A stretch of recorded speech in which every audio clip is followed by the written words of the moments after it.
2 weeks ago, I had open surgery to remove a foot of intestine from my chest cavity.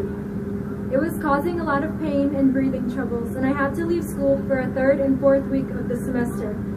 Those first 2 weeks entailed 2 operations, including one to remove 20-something inches of small intestine that had telescoped into itself and died. It's a condition known as intussusception, which sounds similar to inception, which is funny because it's literally a bowel within a bowel. Unfortunately, nothing about this experience is actually a joke.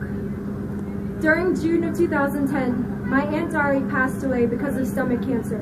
I knew from the get-go that it had to be genetic. She was too young, only 43, when she lost her life. Stomach cancer is common in Asia among older men. It's one of the world's top cancer killers, but much more rare in America.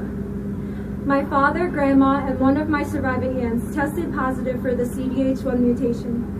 It gives carriers an 80% chance of developing diffuse, often undetectable stomach cancer, a 60% chance of lobular breast cancer, and an associated risk of colon cancer. During the week of March 1st, 2012, they all had their stomachs completely removed with a procedure called total gastrectomy. All of them are now cancer survivors. During the summer of 2012, I tested positive for this mutation. After spending high school as a successful overachiever, I withdrew from Virginia Tech at the beginning of what should have been my junior year. I was unable to come to terms with my carrier status or with the fact that my favorite organ might have been plotting to kill me. I went home and had my first routine endoscopy, during which doctors found malignant cells in my stomach. I was diagnosed with gastric cancer at age 20 and had my stomach completely removed on November 8, 2012. I used to make video blogs documenting my recovery from the total gastrectomy. Somewhere amongst the unfrequented videos of YouTube, you can watch me cry tears of joy over the cancer saga being all over the day I was discharged from the hospital.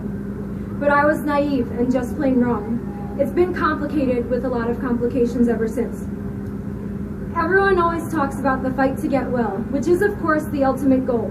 However, once you hear the word cured, there's another fight that remains widely undiscussed, misunderstood, and unknown. I'm now 5 emergency surgeries past total gastrectomy. Cancer ended my youth. It wrinkled my skin, sapped my energy, and stole my freedom. I'm 97 pounds, and I've been nauseous every day for 2.5 years. There are issues with money, with fertility, with self-image, with sexuality, but I think one of the worst parts is feeling alone. My same-age peers tend to live in bubbles, not malicious, but oblivious to things besides football games, homework, and bars. After a diagnosis and initial treatment, people rally and shower you with gifts. But after a while, they don't know what to do, so they do nothing. Many of my college friends moved on with their lives and left me behind when I went home to go get cancer. I've been told that I never really had cancer because I didn't go through chemotherapy. But I know what it's like to be chronically ill at an age known for recklessness. I know what it's like to be a professional patient. I know the persistent fear. I know how cancer can devastate more than just our physical bodies, how it can ruin relationships and complicate careers and deepen depression. I have been called the most photogenic hospital patient and so inspirational.